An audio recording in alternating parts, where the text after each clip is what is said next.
wax rek li ma ci mën a tënk rek mooy damay ànd ak moom ci li nga xam ne wax na ko du problème boo xam ne dañu ko war a yóbbu feneen comme ni nga ko waxee dañu ko war a doole ci kër yi ndax dañuy wax ne même bu fekkee góor jigéen am na fii Sénégal jigéen ñi ñoo leen dooleel parce que da nga koy gis ci xew yi ñooy waxtaan ak ñoom ñoo leen di yónni ñoom ñooy def organisation bi te dañuy xam ne kii góor jigéen la mais dañ koy reetaanloo di xaqataay boo xoolee seen snap yeeg seen yooyu alors que yow mi nga xam ne yaa ngi koy def yaa ngi ak sa borom kër boo xam ne war na la mën a tere ne la kat lii te bu ëllëgee kooku ma dem taxaw fi ci manifestation yi di wax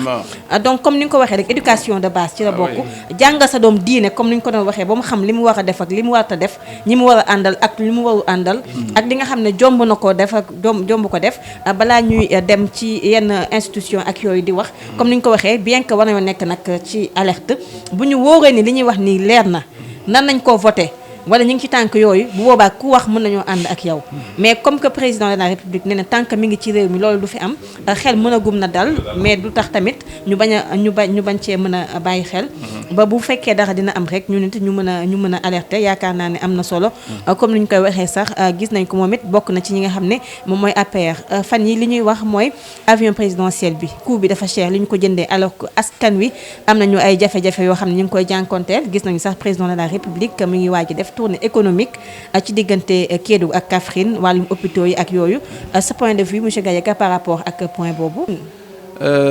man dama jàpp ne dëgg la nag am nañ ñu nga xam ne ñoo yore état bi. am nañ devoiru communiquer ak askan wi parce que alalu askan wi la. avion bi aussi avion askan wi la. donc war nañu communiquer waaye askan wi itam war nañu xam li nga xam ne aussi mooy seen njëriñ.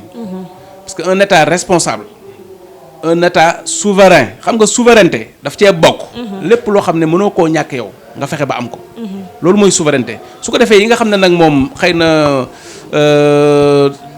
du priorité xëy na peut-être ci yow mais xëy na sa askan dañ ko soxla. muy les questions de développement nga door cee jublu waaye li nga xam ne mënuñ koo ñàkk gis nga Sénégal soxna Ngoné. ni ñu soxlaa ndox xam nga ndox c'est la vie. ndox bu amul ci réew mi musiba am source de vie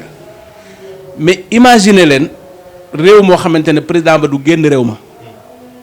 je pense que loolu itam catastrophe la musiba la te itam dama jàpp ne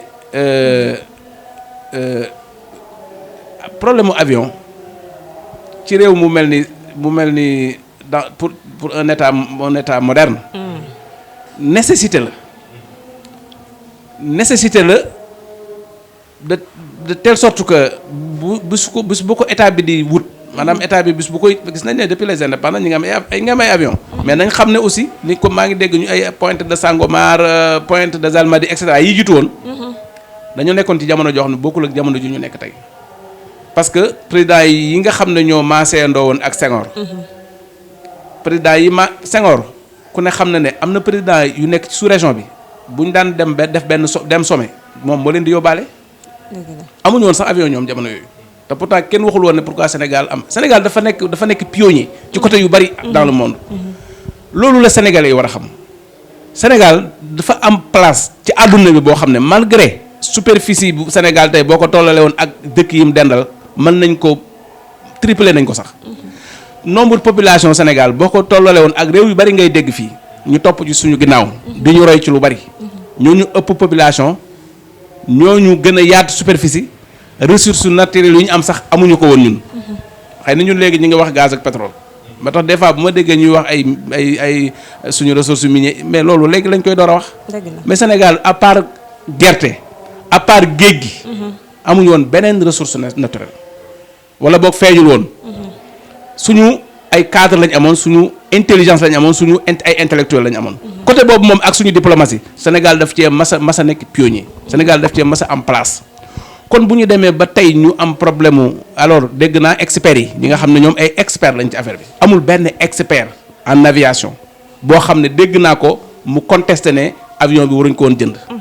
ñëpp li ñu wax mooy c'était vraiment opportun te dañ ko war a am parce que dafa tax bokk ci li nga xam ne mooy tax Sénégal ñu respecté ko ñu jox ko cër te dara gënul ñàkk maanaam président aussi bu ñu la dénkee am réew du rek nañ na la sécuriser ñu nii rek fexe bañ am lu lekk nañu am ndox na population bi nangam gis nga image réew mi aussi muy patrimoine bi nga xam ne moo gën a fort sax pour man. dëgg la image yu Sénégal te dafa bokk ci image Sénégal pour ñu protéger ko mooy heure bu Sénégal président de la République ba bëggee tukki mu dugg ci avion boo xamante ne ñi mu àndal. dañu nekk en sécurité. ñun gis nañ Sénégal fii ku ne xam na ne avion présidentiel mooy yóbbu na lu bëree bëri Lions yi suñu équipe nationale bi. bëri na fu ñuy dem maanaam avion présidentiel du rek président de la République mais réew mi moo ko moom. dañu nekk souvent ci ay situation de catastrophe avion présidentiel la ñuy jël. ci yeneen secteur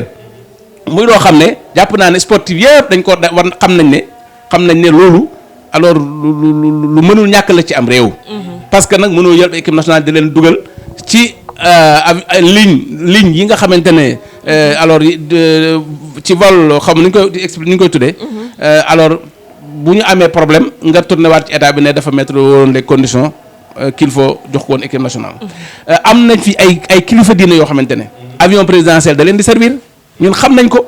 am na fi ñu yàlla nattu ñu génnee àdduna bitim réew. mais avion présidentiel moo leen di indi. dëgg la loolu donc avion présidentiel. nécessité la daal li ko foog ne affaire u Macky Sall la. daf ko def buur la c'était pas opportun loo xam ne ñu ngi ko commandé depuis 2018. boobu yaakaar naa ne mbas mi amul woon ñu ngi woon ci taux de croissance 6,7. te mi ngi fi fekkoon benn taux de croissance boo xam ne 1% la ñu fekkoon. en 6 ans ñu yóbbu ko ci 6,7% def commande boo xamante ne dañ koy fay ci ay tranches. ci réew moo xamante ne gis nga problème avion loolu du lu ñuy négocier. vol yi nga maanaam compagnie aérienne yi sax du ñu laciner sur les moyens pour vraiment am des parce que c'est dundu doomu aadama yi moo ci aju. donc mënoo jël un président de la République ak ñi muy àndal nga leen di dugal ci ñuy jël ay risques de voyage ci avion boo xamante ne experts yëpp wax nañ ne le durée de vie am tey actuellement mi ngi ci troisième âge mais je pense que loolu. jóge fi ma toog mooy seen mission ci loolu lañ ne suba ci lañ ne ngoon ci lañ ne bëccëg ci lañ ne guddi ñooñu moom loo mën a def ñu critiquer ko waaye nag nañuy ragal yàlla parce que ñun boo gisee ñu engagé wu ci yu mel nii dañuy ci engagé wu pour moraliser ko mooy leen fexe ba nit ñi di wax ngir yàlla man du ma waxal gouvernement du Sénégal loo xam ne daf ma wóor ne lii bi ma koy wax sama intérêt personnel moo tax ma koy wax lépp lu may wax parce que nit ki aussi yàlla moo lay njëkk a xisaab yonent yàlla Muhammad sallallahu alayhi wa sallam bi mu demee xajjatul wadaa dafa am ñett yum dénkaane ñett question yu am solo benn bi mooy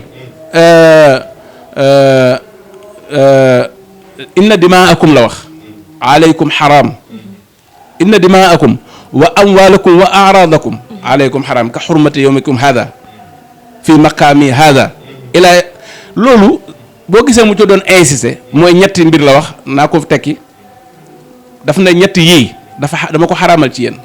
benn bi mooy seen deret bu leen rayante deret dafa fort lam ca teg seen alal dafa fort dafa sacré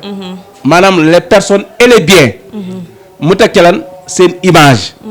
yu nit te Sénégal dañoo bëgg saccager image su doomu aadama détruire image yu nit ki ba kenn du ko xool te fekk na ci tànneef ya suñu borom yi la loolu bari na fi te loolu nag dafa nekk lu garaaw man du ma jël image yu koo xam ne dafa yàlla daf ko tilimal ma di koy jéem a fat setal mënuma ko waaye du ma jël aussi koo xamante ne deful dara lu ñëw ma sànni ko ci dara parce que man fam toog daf ma yitteel boobu politique je pense que bu ñu ko dégagé Sénégal rek danañ am politique bu sell boo xam ne ñëpp danañ mën a dugg ci terrain bi def si ko te loolu mooy li nga xam ne l'idéal yàlla def na eggaguñ fa nag mais bu ñu liggéeyee je pense que xëy na danañ fa mën a egg mais li ma gis Sénégal moom wax di yàlla jëmul kër parce que ay politiciens yoo xam ne bu ñu génnee du ñu wax dara lu baax maanaam un activiste boo xam ne mosoo koo dégg boo demoon ci doo mës a dégg mu wax ne lii baax na te ku ne xam na ne Sénégal xanaa lu baax am na fi wax dëgg yàlla mais doo dégg mukk ñu ne la lii baax na loolu du activisme loolu du politique politicienne la te l'islam daf ñu koo tere ñi nga xam ne ñoo koy def itam wax dëgg yàlla ñun ni lancé appel ñooy nañu xoolaat seen bopp xam ne loolu du tax kenn accéder au pouvoir li tax nit ki accéder mooy ay valeur parce que nit ñi dofatuñu nit ñi nga xool ñiy wax dëgg nit ñi nga xool ñi nga xam ne dañoo tegu ci siraatul mustaqim waaye yow bu dee ne d'abord benn exemple te foofu laay terminer mooy yow li ñu la dénk sax tegoo ko ci yoon ba pare dama bëgg a jot réew mi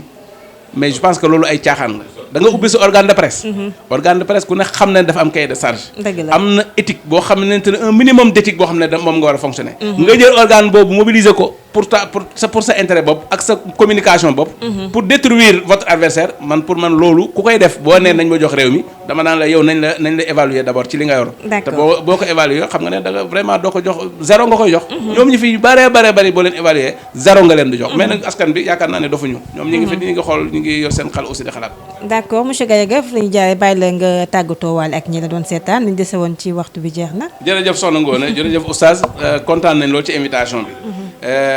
waxtaan wi lépp lu ciy jub mbaaxu suñu borom rek la. ñu ngi koy ñaan mu gën ñu may mu defal ñu ci tuyaaba. te boole ñu ko ñun ñëpp lu ci dëng itam suñu matadi la. parce que doomu aadama lañ. te doomu aadama yonent sallallahu alayhi wa sallam nee na kullukum xataa'un walakin xayrul xataa'in at-tawwaabuun képp koo xam ne juum nga na nga ko reconnaître nga jéggulu ñu ngi ñaan subhanahu wa taala mu jéggal ñu lépp loo xam ne lu fi rëcce la te itam seen kër gi yàlla defal leen ci jàmm yàlla defal jàmm Sénégal yàlla defal jàmm Sénégal yàlla defal jàmm Sénégal mbas mi nga xam ne ba léegi mi ngi fi te yóbbu suñuy soppe yu bare bari ñu leen yàlla yërëm waaye itam yàlla na ko yàlla yemale fii ni muy wàcce nii di jeex yàlla na yàlla dimbala ñu ba mu jeex tàkk Sénégal